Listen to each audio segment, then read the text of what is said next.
Então, inclusive, se você está pensando em vir para a Espanha com visto de nômade digital, aqui na descrição tem um link para você poder fazer o download do checklist de documentos gratuitos para poder começar a se organizar e ter uma noção do que você pode precisar, tá? Reunir. Era, em princípio, para eu ficar 45 dias e eu nunca mais voltei pro Brasil.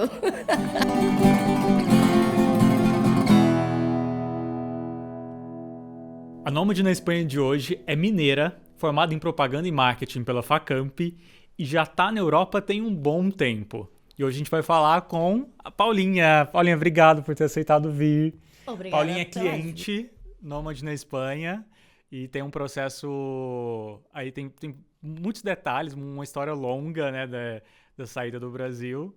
E muito obrigado por ter aceitado vir hoje. Eu é que agradeço todo o apoio e incentivo e tudo. Talvez a gente vai ter algumas... Editor, cuidado aí, porque talvez você precise colocar uns pi em algum momento. Não sei. Pra quem viu eu dando notícia pra ela de que a residência foi aprovada, a gente vai colocar aqui, vai perceber. Paulinha, tudo bem? Como é que você tá? Nervosa. Tô fazendo pão de queijo. Não tem que ficar nervosa não. Documento adicional não é um problema, eu sempre falo que não precisa ficar preocupado. Mas você não precisa ficar preocupada porque a sua residência saiu. Na verdade, eu tô aqui agora com ela. E aí, filha?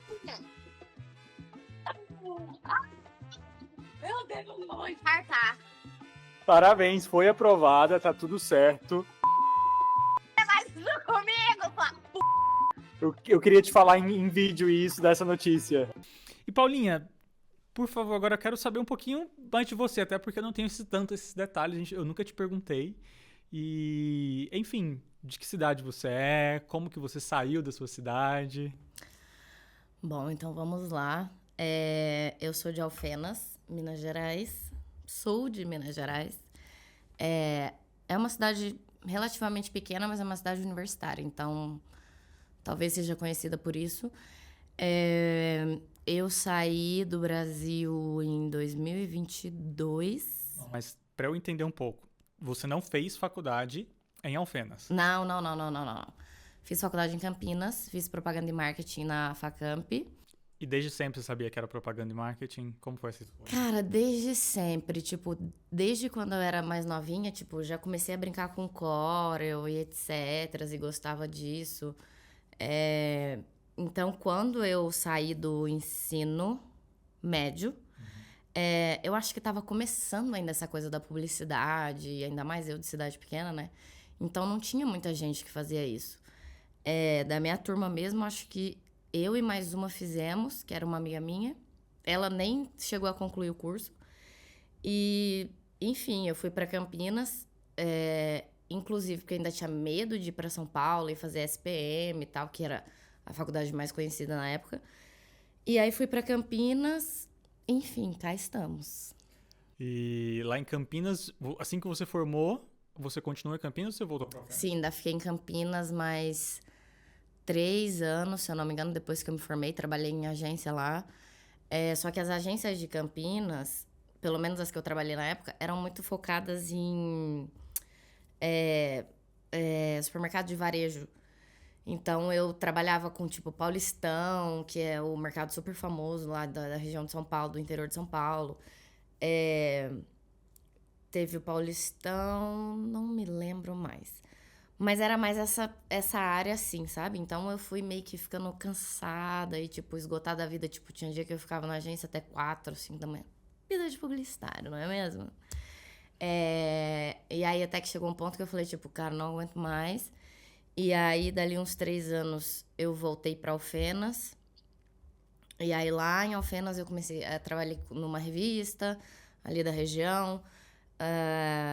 E nessa revista tinha também a agência de marketing. Então, tipo, eu trabalhava meio que em paralelo com os dois. E aí, o seu cliente hoje principal, você é prestadora de serviço? Hoje, sim. Hoje eu sou... Aí, quando eu saí dessa revista, eu comecei a trabalhar com fotografia.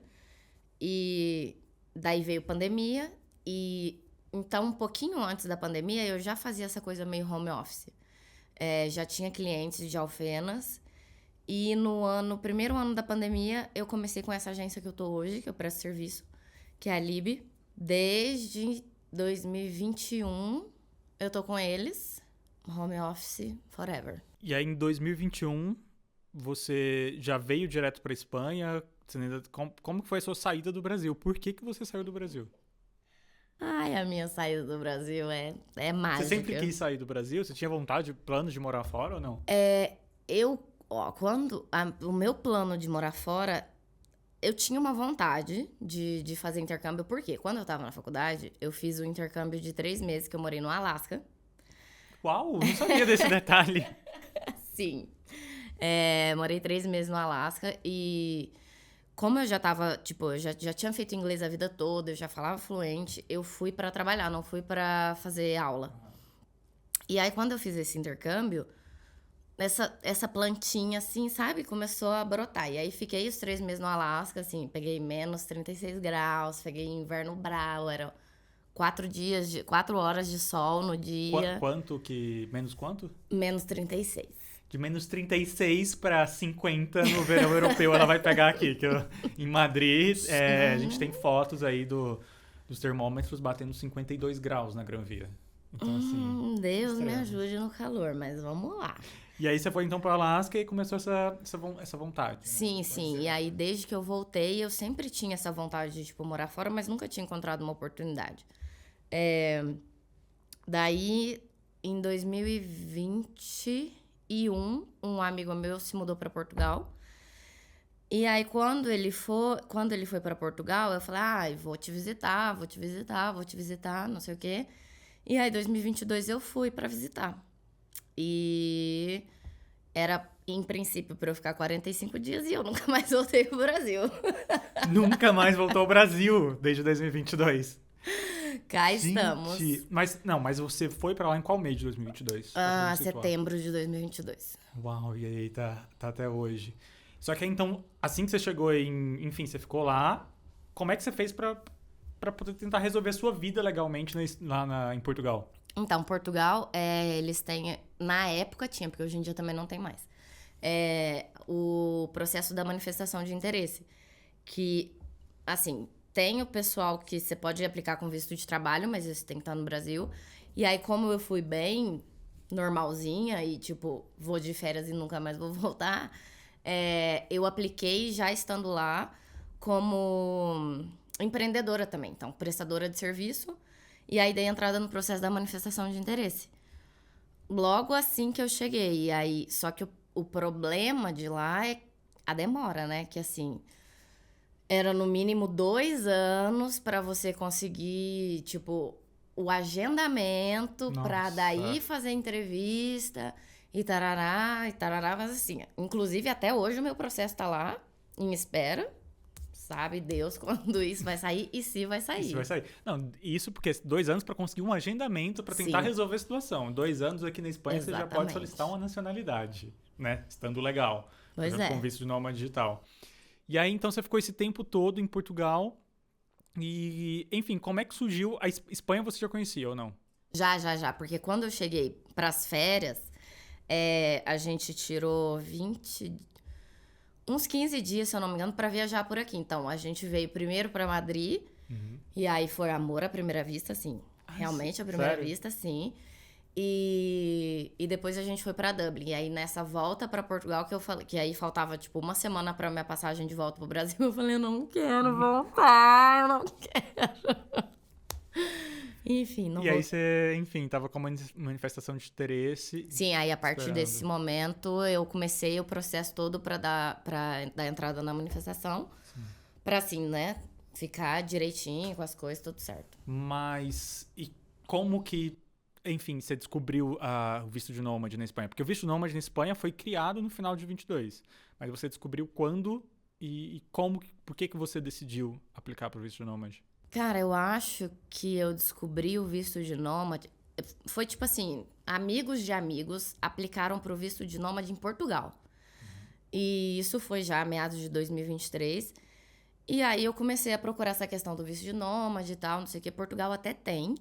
Só que eles exigem um salário mínimo de 3.000 poucos euros. Mais do que na Espanha, que você tem que comprovar. É assim, não vou falar nada, mas enfim, né? O salário mínimo de Portugal, 820 euros, eles exigirem 3 mil e pouco, eu falei, vamos seguir quietinha na manifestação de interesse. É, porque eu acho que, assim, são 4 salários mínimos que eles pedem. Sim. E aí dá esses 3 mil e pouco, né?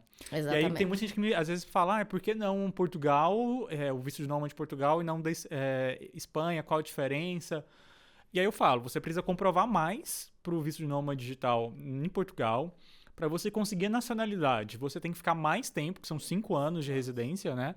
Lá em Portugal. Enquanto na Espanha você precisa declarar menos. E são apenas 2 anos de residência para poder solicitar a nacionalidade espanhola. Então, e que é um passaporte dos mais poderosos. Se eu não me engano, está na posição global número 2. Ou fica oscilando entre 1 e 2. Então, assim, é um dos passaportes mais, fortes, digamos assim. Então, você fala, para mim, Espanha é muito mais vantajoso nesse sentido do que fazer o visto de nômade digital em Portugal. Respeito quem queira, mas assim, na minha opinião, é mais vantajoso o da Espanha. E aí, então, você já estava meio que pesquisando ali, mas quando é que você falou assim, vou fazer o visto de nômade? Cara, e aí quando eu descobri o da Espanha, nesse meado dessas pesquisas, eu falei, mano, é isso, vou aplicar pro da Espanha. E esse meu amigo, que é o Thiago, ele é ator e ele também queria se mudar pra Espanha. Falei, então pronto, juntar a fome e a vontade de comer. Ele vem pra Espanha pra trabalhar e eu tiro o visto. E é isso, todo mundo feliz pra sempre. E aí eu até procurei advogados e tal pra ter mais informações, né? Porque como eu já tinha manifestação, eu não sabia como é que funcionava isso. E aí a abençoada Laura, nossa abençoada coleguinha, foi pro Porto e me disse de você. E daí pra frente, foi só pra frente mesmo, porque foguete não tem ré. Beleza, aí quando a Laura, enfim, fez essa ponte entre a gente, e aí a gente fez ali uma consulta e tal, e a gente viu que você não poderia aplicar naquele momento, porque tecnicamente você estava fora de status, né, digamos assim, sim, aqui pro resto em Portugal, em Portugal eu tava ok. Ok, mas pro resto do espaço Schengen não. E aí o que você fez? Aí, tiramos umas fériasinhas assim, né? Saí do espaço, voltei por Madrid e pra ter o carimbo de novo de entrada no espaço Schengen. E daí, a partir disso, a gente aplicou. E aí começou... Porque você entrou em Madrid, se eu não me engano, foi ali mais ou menos ali meados de outubro. Sim, exatamente. Só que aí agora começa a saga, né? Porque a gente foi aplicar no 89º dia de turista, no último dia da permanência, da instância de turista. Gente, com emoção. Da minha vida é assim. Sim. Foi todo esse tempo para poder aplicar. Sim. Só que assim, por que demorou tanto para você aplicar? Cara, a questão de documentação foi fácil, tirando que o contrato que eu tinha com a agência, ele já estava antigo e precisava de assinatura e etc e tal. Então, essa questão do contrato com a agência, final de ano, né? Brasil tudo para, não sei o quê. Então, acho que esse foi o que mais atrasou. Mas, com relação a outros documentos, acho que foi tudo mais tranquilo, assim. Só esse contrato mesmo que a gente teve que atualizar, tudo bonitinho, com as informações que faltavam, etc e tal, detalhes, né? Mas acho que foi isso. Porque, assim, a gente consegue reunir muito rápido até. Teve um cliente que no dia entrou em contato comigo, acho que 15 de dezembro, 15 de janeiro, com Réveillon no meio disso tudo, a gente conseguiu aplicar. Então, assim, é possível reunir tudo até em um tempo bem rápido até. A questão é que às vezes a gente depende de outras pessoas para poder assinar certos documentos. Exatamente. E aí fica refém disso, né? Mas quando você tem essa agilidade, né, que essas outras pessoas assinarem essas coisas não demoram, a gente consegue ali reunir até bem rápido. E a gente aplicou para você no 89º dia e foram exatamente 16 dias, não, 15 dias, foi exatamente 15 dias pra ter a sua resposta do visto de nômade, né? E eu lembro que quando eu recebia... Porque assim, quando eu tô lá vendo o sistema, eu fico de 10 em 10 minutos, 5 minutos, atualizando o sistema pra ver se tem uma notificação nova, alguma coisa. Eu acho que era tipo assim, 8h48 da noite que eles enviaram a resolução. 8h51 eu vi, 3 minutos depois. E eu falei, tenho que contar pra Paulinha agora, tenho que contar. E aí eu falei, não vou simplesmente mandar uma mensagem, ligar, vou gravar esse vídeo. Vou infartar ela, sim. E aí eu falei, Paulinha, liguei pra ela, Paulinha, é o seguinte, a gente precisa conversar, uma chamada de vídeo, porque pediram documentos adicionais no seu processo. E aí isso já começou, né? Coração, suar frio. Pra quê, meu Deus, pra quê? E aí a gente abriu uma chamada de vídeo e eu falei, Paulinha, documento adicional geralmente não é um problema, porque eu sempre falo, documento adicional realmente não é um problema, porque eles tendem a responder muito rápido quando você envia um documento adicional que eles pedem. Geralmente, assim, pode demorar mais, porque tecnicamente eles têm mais 20 dias ali depois de que você envia esse documento adicional. Mas, no geral, você envia no dia seguinte, se demorar muito, 48 horas, já tem essa resposta do governo com a resolução, né? Seja favorável ou não. Então, eu falei, Paulinha, não é um problema, documento adicional, mas principalmente no seu caso não é um problema, porque não tem pedido de documento adicional. Você foi aprovada, e aí ela ficou, enfim, deu aquele show que a gente conhece, e a editora coloca aí. Eu vejo, mas assim, eu juro que é a mesma pessoa. E aí, qual foi o documento que demorou mais tempo? Foi, então, o contrato. Sim, foi o contrato de trabalho. Justamente por isso, né? Agência de publicidade, final de ano, tarará, tivemos umas intercorrências, mas no final deu certo. Mas, falando sobre todo o seu processo em si, para poder reunir essa documentação, tirando o contrato, foi tranquilo? Como é que foi para você apostilar documento, para você traduzir documento? Gente, eu assim, eu nem tenho o que dizer, porque eu só fazia o Pix assim, ó, tem que pagar? Paguei. Quanto foi? Não sei o quê. Não tive assim... Você, obrigada. Era isso, olha, preciso disso.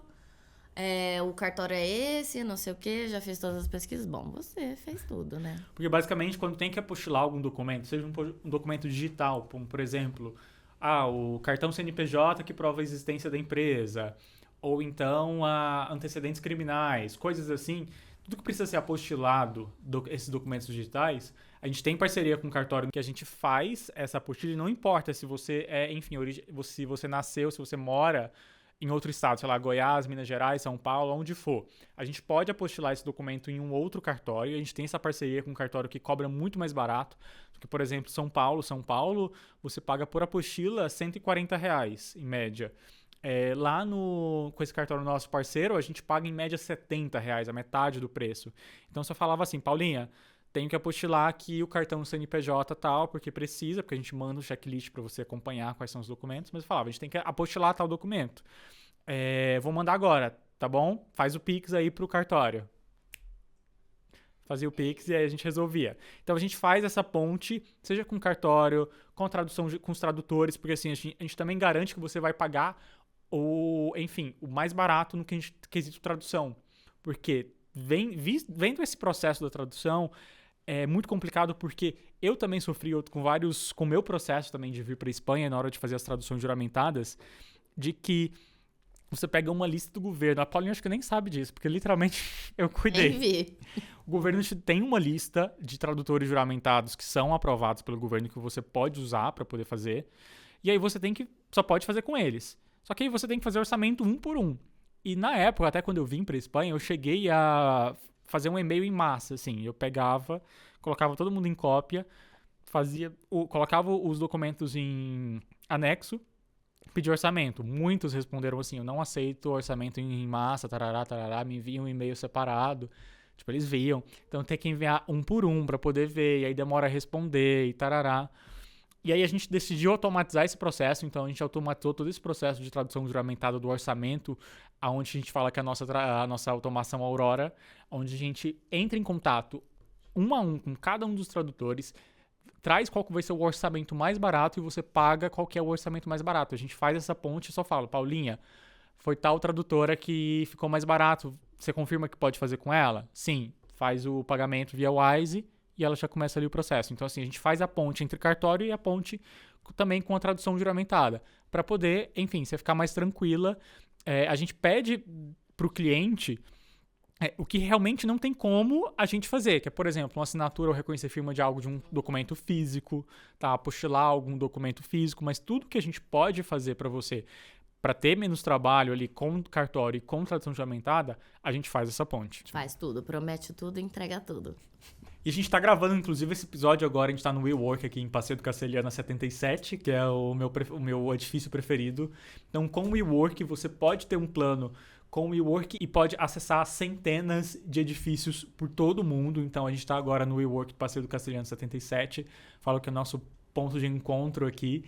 Então, se você tá procurando um espaço, se você é nômade, tá procurando um espaço para poder trabalhar, aqui na descrição tem um link para você poder conhecer um pouco mais e poder fazer a sua inscrição pro WeWorkstation e desfrutar de espaços de trabalho incríveis, seja no Brasil ou, por exemplo, aqui na Espanha. Beleza, então você teve ali a sua aprovação em meados de janeiro, foi na segunda quinzena. Sim. E aí começa essa outra fase, porque é o que a gente fala. A Nomad na Espanha oferece um serviço em todas as etapas que você precisa. A gente divide em 3 etapas. Primeiro, preparando para aplicar, então tudo que você precisa saber de documento, como reunir e tudo mais. Então, inclusive a gente tem a nossa plataforma, que é um dos diferenciais, porque assim, quando eu vim para cá, eu vi que assim, o suporte das assessorias era, desculpa, editor, coloca em uma merda. E a gente ficava muito sem saber como fazer certas coisas ou sem um direcionamento correto sobre tal documento. Você envia um e-mail e vai receber essa resposta do e-mail, sei lá, 2, 3 dias depois. Se é numa sexta-feira à noite, você não vai ter a resposta. Às vezes está naquela ansiedade de resolver. Então a gente decidiu criar também uma plataforma onde você tem acesso a essas 3 etapas, tá? Então são uma série de vídeos de suporte. Porque eu sempre falo, às vezes é sexta-feira à noite, você tem uma dúvida sobre carta de autorização da empresa, por exemplo. O que precisa colocar nessa carta? Você pode entrar ali na plataforma, ver aquele vídeo que a gente te explica tudo sobre aquele documento. Então, tem um vídeo para cada documento, por exemplo. Você baixa um modelo ali para poder preencher. E a gente decidiu criar essa plataforma para justamente o cliente ter uma autonomia. E é aquilo, às vezes sexta-feira à noite, já sana aquela dúvida, não tem que esperar a gente responder. Se segunda-feira é um feriado, a gente vai responder numa terça-feira. Então, assim, você tem mais autonomia no seu processo ali, você tira, né, essas dúvidas de forma muito fácil. E a gente decidiu criar essa plataforma para poder dividir isso em 3 etapas. Então, preparando para aplicar, tudo que você precisa saber durante a sua aplicação. A fase aplicando para o visto, então, como fazer pagamento da taxa, que a gente também faz para você. Mas dá todas as informações sobre esse momento de solicitar realmente depois que já tem todos os documentos preparados. E a terceira fase que a gente chama vivendo na Espanha. Então, tudo que você precisa saber no momento que você se muda aqui para a Espanha. E aí você teve a sua aprovação de ali mais ou menos segunda quinzena de janeiro. E aí começou essa nova fase, que é, enfim, os pós-trâmites, que eu tive muita dificuldade, porque eu falava, como é que eu vou fazer minha identidade? Como é que eu vou me empadronar? Tudo isso a gente disponibiliza na plataforma, como fazer a sua identidade, como você faz o empadronamento na cidade que você vai morar, tá? Como você faz seu registro de autônomo, como economizar com esse registro de autônomo, porque assim, às vezes tem assessorias que cobram um valor exorbitante para poder fazer esse registro, tá? Então a gente, dentro da própria plataforma, você consegue ver como você pode fazer da alta de autônomo aqui na Espanha, que é um requisito para muitos nômades, tá? Você tem que assinar uma cartinha se comprometendo a fazer esse registro. E aí começou essa nova fase, né? Vamos lá, fazer identidade. Como que foi? Foi rápido? Você já fez? Não fez? Foi fácil para conseguir esse agendamento? Você foi aprovado em janeiro. Quando que você conseguiu o seu agendamento? Cara, eu consegui o meu agendamento, acho que tem mais ou menos um mês. Um mês. Então, assim, tem gente que acha que saiu o visto, foi a parte mais difícil. Não, né, gente? Nem tudo são flores. Nem tudo são flores. Aqui na Espanha tem o que a gente chama muito da cita, né? Cita pode ser um date, pode ser chamado de cita, ou então um agendamento. Então, é isso que a gente chama muito. Aqui é o terror de todo imigrante, aqui é a cita, porque você precisa de cita para tudo. Você precisa ir num lugar para tirar a dúvida, provavelmente não te atendem sem cita, tá? Às vezes pode até atender, mas é muito difícil. Então você conseguiu sua cita para poder fazer essa tia aqui em fevereiro. Sim. Foi, acho que exatamente um mês, se não um pouquinho mais de um mês atrás, né? Agora eu vou fazer na terça-feira. Então hoje é um domingo. Sim, daqui 2 dias terei, em nome do Senhor, amém, vai dar certo, a minha cita agendada. Porque quando você faz essa cita, você vai lá para poder colher seus digitais, fazer todo o processo do cartão de residente em si, né? Aquele que vai te deixar tranquilo ali para entrar na Europa, por qualquer fronteira, que você só chega lá, apresenta o seu, Com licença, seu cartãozinho aqui. da licença e você consegue entrar tranquilamente. E então, você está nesse processo agora, né, de fazer todos esses pós-trâmites. Ainda não está empadronada, né? Não, ainda não. Mas, enfim, é algo que também às vezes é muito difícil pro nômade, porque até achar uma casa aqui é muito complicado, então tá fácil. Como é que você tá pra poder achar essa casa aqui? Ai, vamos pular? Meu Deus, é complicado, é complicado. Porque, assim, acho que também tem a questão que eu não conheço ainda, assim, tanto a região, ainda não sei onde é bom, onde não é. E sem falar que preço, né? Não são as melhores opções, mas se Deus quiser, em breve acharei. É porque também tem muito aquela questão de que, assim, aqui você chegou, visitou, já fecha na hora, se gostou. Porque Exatamente, não dá pra você... Tem muita gente que às vezes tá no Brasil, já quer alugar no Brasil, chegar aqui com casa, assim.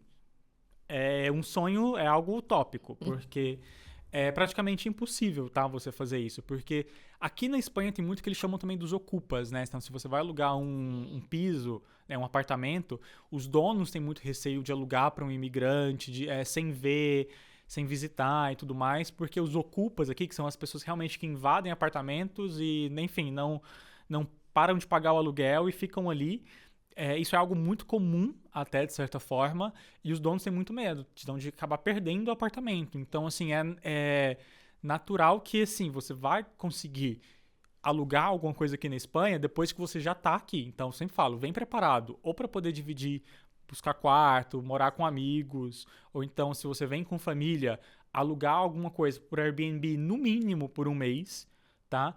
Porque você precisa estar aqui para poder fazer essa busca e a coisa fluir um pouquinho mais. Porque é muito complicado você conseguir alugar, estando ainda no Brasil, não estando na Espanha, enfim, seja onde você estiver, é muito complicado conseguir fazer esse aluguel. Então, vem para cá preparado 1 ou 2 meses de Airbnb para poder visitar e conversar com os donos de apartamentos e conseguir fechar um contrato de aluguel aqui. Então, de 0 a 10, você recomenda Nômade na Espanha? 15, 20, 100. Mas é claro, meu anjo. Eu não sei o que seria de mim sem você. Então, inclusive, se você está pensando em vir para a Espanha com visto de nômade digital, aqui na descrição tem um link para você poder fazer o download do checklist de documentos gratuitos para poder começar a se organizar e ter uma noção do que você pode precisar, tá? Reunir. Mas eu sempre digo que cada caso é um caso, às vezes você quer vir, você é dono de empresa, pode ser algumas coisas ali que vão mudar de documento e tudo mais. Marca uma consulta com a gente, no link também você tem acesso ao nosso WhatsApp para poder conversar. Manda uma mensagem lá, vamos tirar essas dúvidas e fazer o seu visto de nômade digital acontecer aqui na Espanha. Vamos lá, para finalizar então, quais são os próximos planos? Vai ficar em Madrid? Pensa em ir para outra cidade? Primeiro Madrid, né? Agora vamos explorar Madrid um pouco e o futuro a Deus pertence, mas a Espanha já me ganhou desde sempre, então... Preparar aí para em breve a sua nacionalidade. Yes, é isso. Vem aí. Paulinha, momento agora Marília Gabriela. Vamos lá, você não sabia dessas perguntas, que eu gosto de pegar de surpresa, bate-bola. Mas, vamos lá. Uma cidade na Espanha e não pode ser Madrid. Sevilha. Tenho muita vontade de conhecer. Não conheço ainda. Uma comida espanhola. Paella. Clássica, porém amo. Uma gíria espanhola que você já aprendeu? Ojalá. Ojalá. Eu falei que é uma das minhas palavras favoritas. Ojalá. Eu amo. O maior desafio do visto? O maior desafio do visto, controlar minha ansiedade. Tem algum aplicativo que para você é indispensável? Um aplicativo que para você seja indispensável para morar aqui? Google Maps. Uma coisa do Brasil que você sente falta? Produtos de limpeza rodo. Ralo no Rodo. banheiro. Ralo pra você poder limpar o banheiro. Ai, sim! Ai, juro, nossa, ai. Porque só tem o ralo ali na área do box, Sim. mas só que o box geralmente é sempre mais alto, então não tem como você jogar água no banheiro. Sim, e lá em Portugal também, eles sempre falam que, tipo, cara, vocês brasileiros têm mania de lavar o banheiro e jogar água, não se faz isso. Daí a gente, como que não? O lugar mais, tecnicamente, mais sujo da casa. Ai, juro. Uma bebida da Espanha que você gosta? Vermouth. Uma dica essencial pra quem quer tirar o visto. Contrate nômade na Espanha, gente, não dá. É isso. Paulinho, eu acho que é isso, né? A gente seguiremos em contato, porque eu sempre falo, o nômade na Espanha não te abandona, tipo Rexona. Não, está preso, E querido. tá cuidando ainda dos seus trâmites finais, né? Então, nosso trabalho não encerra aí na aprovação do visto. E eu espero ver vocês. Então, relembrando, aqui na descrição do vídeo tem um link para você fazer o download do checklist de documentos e também tem um link do nosso WhatsApp para você entrar em contato, agendar a sua consulta e começar a preparar o seu visto de nômade digital aqui na Espanha. E é isso. Muito obrigado, Paulinha. Eu que agradeço. Sucesso pra você. Pra gente. Bora conquistar essa Espanha.